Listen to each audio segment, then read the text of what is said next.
la congresista Chávez, el congresista Falconi y el congresista Ceballos y congresista Salazar. Sí. Presidente, buenas tardes, y a través suyo saludar la presencia del señor ministro y sus funcionarios. Presidente, quizás al señor ministro le ha tocado bailar con la canción más fea, porque lo que no se ha hecho en 4 años, el señor ministro tiene que asumir la responsabilidad en algún caso, y por supuesto va a asumir la responsabilidad del propio gobierno. Y es que, presidente, el día de hoy, nuevamente la ciudadanía se va a preocupar, como estamos preocupados nosotros en el Congreso. En primer lugar, voy a hablar sobre la política penitenciaria, que es lo que más nos preocupa. En primer orden, el tema de las vigilancias electrónicas. Recién se ha modificado el reglamento de la ley 29499. Salió el 19 de enero del 2010, presidente.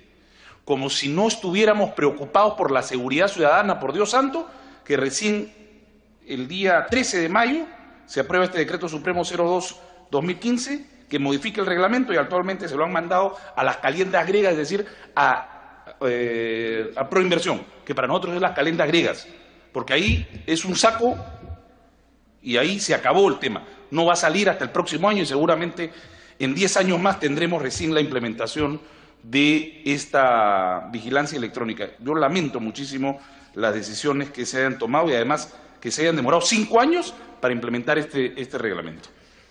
En segundo lugar, hace unos meses estuvo con nosotros un representante del Poder Judicial, porque no quiso venir el presidente del Poder Judicial, y aprovecho nuevamente, presidente, para hacer el pedido que pueda formalmente venir el doctor Ticona, presidente del Poder Judicial, que lo estamos esperando en la comisión para que responda una serie de temas que se tienen que ver, y estamos muy preocupados por la actuación del Poder Judicial.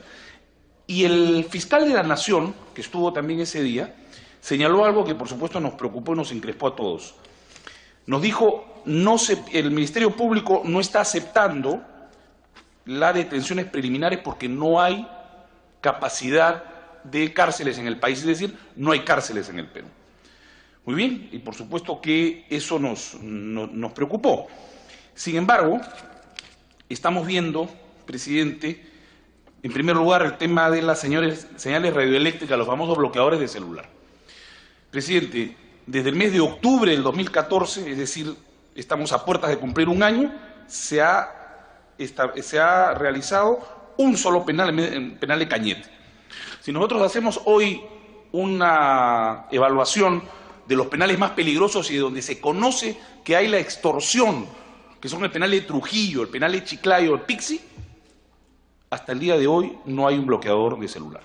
Pero claro, sale el día de hoy el señor ministro a comentarnos que ya se hizo en Cañete. Aplaudamos, pues ya se hizo en Cañete. Se va a hacer en Guaral. Perfecto, aplaudimos que se haga en Guaral. ¿Y qué pasa con los más peligrosos? ¿Qué pasa en Trujillo? ¿Qué pasa en Pixi? ¿Qué pasa en Lurigancho? ¿Qué pasa en Castro Castro? Nos olvidamos de ello, y que también seguramente a las calientas griegas, y cuando venga el próximo gobierno seguramente lo culminará. Pero lamentablemente, presidente, una vez más debemos señalar que el crimen organizado desde los penales nos está ganando la partida, y esto por una política lamentable de que el gobierno no le da la prioridad al tema de la lucha contra la seguridad. Otro de los temas, por supuesto, que nos está preocupando, presidente, es que aquí sí ha habido celeridad. Y voy a referirme específicamente al proyecto Tincuy Plaza. Este proyecto, presidente, que no es verdad, como ha señalado el ministro, y debo corregirlo, que él de repente ya no estaba en el ministerio en ese momento, antes de ingresar como ministro. El día 30 de mayo del 2014, vamos a comenzar, el 28 de mayo del 2014, el ministro del Interior, a las 4:20 de la tarde, es decir, ya terminando la tarde, le envía una carta al ministro, un oficio al ministro de Justicia, en donde le dice que hay un hacinamiento del 49% de la infraestructura y equipamientos adecuados para la resocialización de los internos. Se agrega la existencia cercana de viviendas, centros comerciales, universidad, centros educativos, genera una gran afluencia de personas comerciales y vehículos con el consiguiente riesgo que ello supone para la seguridad de las personas. Es decir, San Jorge era la zona más peligrosa, el penal para reos primarios. Esto es 28 de mayo del 2014. pero con una celeridad única. Ahí sí se acordaron de la seguridad ciudadana. El 30 de mayo, es decir, al día siguiente, presidente, el señor viceministro, ni siquiera el ministro, Jorge Pando Vilches, le manda al ex jefe del Instituto Nacional Penitenciario, ahora ministro de Justicia, un oficio en donde le dice: señora, ya el ministro del Interior me dijo que era inseguro la zona de San Jorge y ya estaban hablando aquí del proyecto Tincuy Plaza. Y aquí está que efectivamente ya se requiere inmediatamente se desaloje el penal San Jorge. Y efectivamente antes del mes de octubre, es decir, ni 2 o 3 meses después, se hace inmediatamente el desalojo del penal San Jorge. La señora doctora Marta Chávez ha acudido incluso a donde fueron llevados los reos primarios. Pero aquí el problema no es que hayan desalojado a San Jorge, el problema es nos hemos quedado sin un penal, cuando lo lógico es que si había una iniciativa privada es que se construye el penal y en tanto se construye ese penal desalojaban San Jorge y llevaban al nuevo penal a estos sentenciados o procesados en este penal. Se va a invertir $37 millones. Y no es verdad, o lo que ha señalado el ministro no es tan cierto, que se le va a entregar la transferencia una vez que tengan el 20% ya de avanzadas las obras en el Tincuy Plaza. Yo quiero preguntarle a través suyo al señor ministro, ahora que seguramente nos va a responder, ¿quién tiene la posesión actualmente de ese terreno? ¿No es justamente la iniciativa privada? ¿No es que ya ingresaron y seguramente lo van a hipotecar y con esa hipoteca van a construir la obra, pues? Pero es lógico. Y eso también lo pudo haber hecho el gobierno. Aquí me huele, presidente, que acá hay un negocio, pero de alguien, y ya lo habíamos denunciado y lo vamos a seguir investigando, presidente, porque de ninguna manera nos comemos el cuento con tanta celeridad han realizado este tema. Ahora, la pregunta es, ¿han hecho con esta celeridad San Jorge? ¿Y qué pasó con Lurigancho y con Castro Castro? Ah, no, ahí no hay negocio, ahí no se puede hacer ninguna obra de infraestructura de inversión privada, ahí no hay una inversión privada. Presidente, yo la verdad no me como lo dicho por el día de hoy el señor ministro, que yo, lógicamente, repito, está bailando con la más fea porque esto se ha hecho antes de su gestión, él tiene solamente 5 meses. Ahora, me preocupa que tengan dificultades para construir un penal. Por favor, ¿cuántas veces hemos visto al presidente de la República reunirse con alcaldes o con presidentes regionales que no pueden llamar al orden a los alcaldes, a los presidentes regionales para que ayuden y coayuden a que se ejecuten penales en el país? Lo cierto es, presidente, y ya para culminar, es que este gobierno ha sido incapaz de ejecutar una obra importante de penales. En Lima nos han dejado sin un penal primario, como el caso de San Jorge.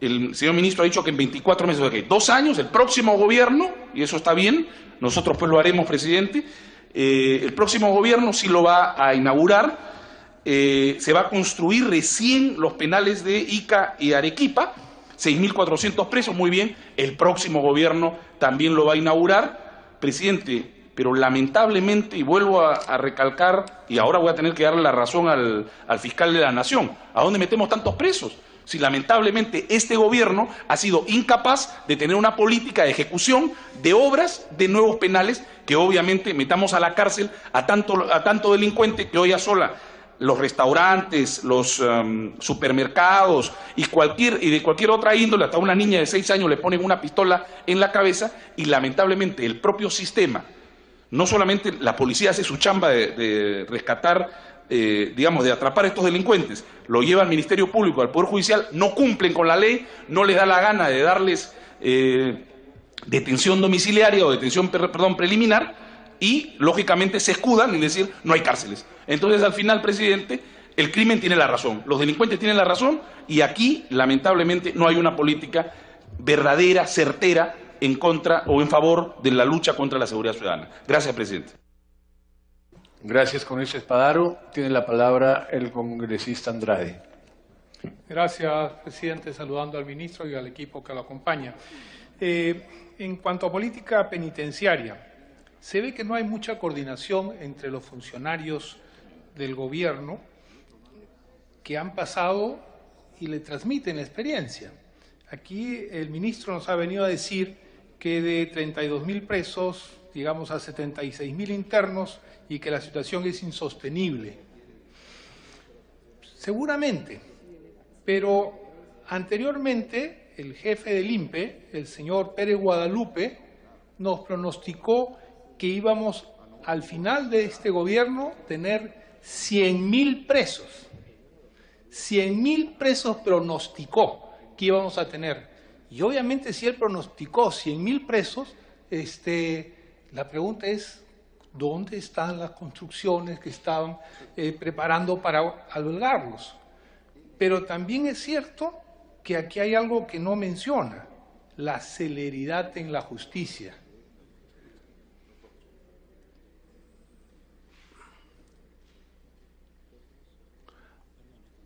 De esos 72.000 presos, usted sabrá que hay por lo menos 20.000 que van a salir libres, porque cuando termine su juicio no se van a quedar en la cárcel. Y eso es porque falta celeridad en la justicia y están hacinados y están llenos los penales porque no hay lo que repito, un trato de la justicia para que actúe rápido y puedan salir los que innecesariamente se tienen que quedar. Obviamente, pues, que ahí le va a bajar.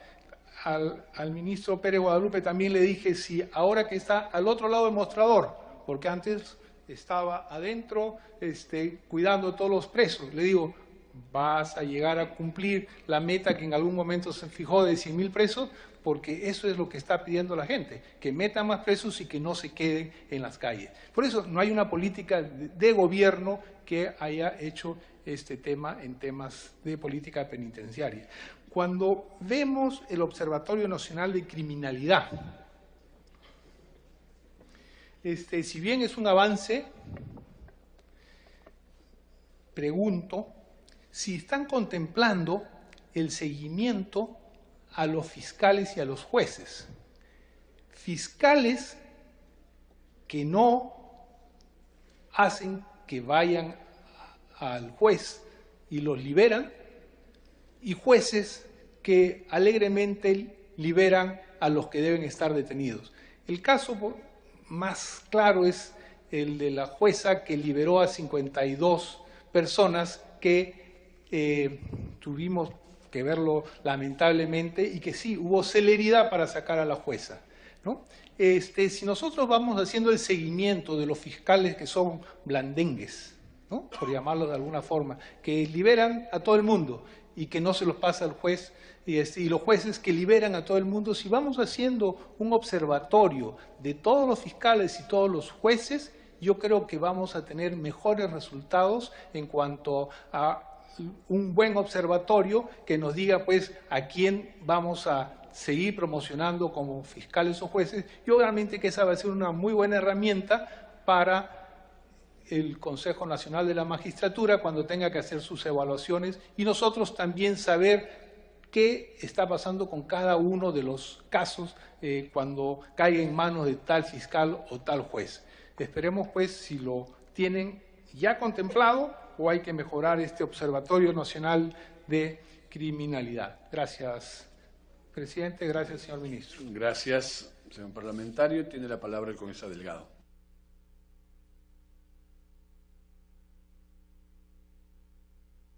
Gracias, presidente. Aquí vemos que este decreto supremo 005-2014 encarga al Ministerio de Justicia y Derechos Humanos la supervisión y monitoreo del cumplimiento del Plan Nacional de Derechos Humanos 2014-2016 a través del Viceministro de Derechos Humanos y Acceso a la Justicia. Y este plan ha sido aprobado por el Presidente de la República, el Presidente del Consejo de Ministros y cada uno de los ministros de Estado. Entonces, aquí, digamos, supuestamente hay un acuerdo absolutamente unánime respecto de cuáles son los ejes principales sobre lo cual tenemos que proteger a la ciudadanía en cuanto a derechos humanos. Tenemos un primer punto que es, materia de comentario mío, el objetivo número 8, que es reducir el número de víctimas de accidentes de tránsito. porque efectivamente se señala de que esta es una de las principales causas de muerte en nuestro país. Dice, es la tercera causa, según los años de vida saludables perdidos en nuestro país, después de las enfermedades no transmisibles, que es lo que vamos a ver más adelante. Y sin embargo vemos que los accidentes de tránsito han ido incrementándose año a año. 2011, 81.000, 2012, 92.000, 2013, 102.000, 2014 bajó un poquito, 101.114. Pero en lo que va del año 2015, el primer trimestre, ha habido un incremento de 17% en la cantidad de accidentes y muertos por accidentes de tránsito, lo cual nos está diciendo que esto no está funcionando. Y tenemos en el rango internacional que los muertos por cada 100.000 habitantes, mientras España tiene 4.1 muertos por cada 100.000 habitantes, nosotros tenemos 15.4 muertos por cada 100.000 habitantes. O sea, somos una vergüenza. Estamos liderando los rankings internacionales de muertos por accidentes de tránsito. Y el 79.9% de las causas de los accidentes son causas humanas. O sea, es comportamiento, falta de descanso, imprudencia, alcohol, etcétera, etcétera, lo cual nos indica que no es falla mecánica ni de la infraestructura vial, que otorga un porcentaje mínimo frente a las causas de accidentes, pero no estamos haciendo lo suficiente con relación al tema. Pero esta es la segunda causa de muerte. La primera causa de muerte, ministro, y lo dice su propio informe, son las enfermedades crónicas. Y estas enfermedades crónicas derivadas del sobrepeso, obesidad, las enfermedades que se derivan en hipertensión, diabetes, etcétera, son la primera causa de muerte. Por eso es que en el objetivo 15 se dice claramente reducir los niveles de obesidad y sobrepeso en el Perú. La obesidad es un problema de salud pública tanto para los países desarrollados como en países en vías de desarrollo. De acuerdo al MINSA, el sobrepeso y la obesidad ya se encuentran en 1 de cada 3 hogares pobres del país. La misma fuente señala que las personas de 40 años, el 66% de las mujeres, 55% de los hombres ya se encuentran con sobrepeso y obesidad. Igualmente, recientes estudios científicos del MINSA muestran evidencia científica de que entre los factores más importantes relacionados al aumento de este fenómeno se encuentra el consumo de alimentos procesados, popularmente conocidos como comida chatarra. ¿De acuerdo? La encuesta en salud escolar indica que el 23% de los educandos tienen exceso de peso. En la última estadística presentada por el Ministerio de Salud, indica que el sobrepeso y obesidad en el público infantil de 5 a 9 años ha crecido de 25% a casi 30% en los últimos 4 años, ministro. 4 años. O sea, no solamente que estamos avanzando, supervisamos, estamos retrocediendo. Y aquí, en este mismo objetivo 15, se dice, ante tal coyuntura, se promulgó la Ley 30.021, Ley de Promoción de la Alimentación Saludable para Niños. Efectivamente, con un gran respaldo popular, casi el 80% de la población, a pesar de la reacción de algunas industrias que se opusieron a esta ley, la gente la respalda. Y en las acciones vinculadas, comprometidas en este plan nacional, aprobado por todos los ministros, se dice reglamentar los parámetros técnicos referidos a la Ley 20.021, Ley de Promoción de Alimentación Saludable, supervisar la aplicación de esta ley en el ámbito de la publicidad, la información, promover la educación. Señor ministro, mi pregunta es, ¿y por qué no se pone en vigencia esta ley? Porque efectivamente se aprobaron los parámetros que son parámetros de la Organización Mundial de la Salud, parámetros que además fueron aprobados en un plan internacional para la prevención del sobrepeso y obesidad y enfermedades crónicas, aprobados por todos los países de América Latina, por todos los estados de América Latina. Y lo único que hizo el MINSA es adecuarlos al reglamento. Sin embargo, en ese reglamento pusieron un artículo final diciendo que esto no se aplica todavía y que quedará pendiente a un próximo reglamento. Estamos 2 años y medio y esta ley no se aplica, ministro, porque existen unos tremendos lobbies empresariales que están haciendo presión para que esto no entre en vigencia. Entonces mi pregunta es, en estos años, en vez de avanzar, hemos retrocedido. Hemos subido 5 puntos los niveles de sobrepeso y obesidad en el público infantil. Y sumado a eso, ministro, ¿qué está pasando? En su sector es el responsable jurídicamente de asegurar que el Estado cumpla en el ámbito jurídico sus responsabilidades. 60 leyes sin reglamentar. El congresista Spadaro mencionaba uno desde el año 2010. Tenemos 60 leyes sin reglamentar, ministro.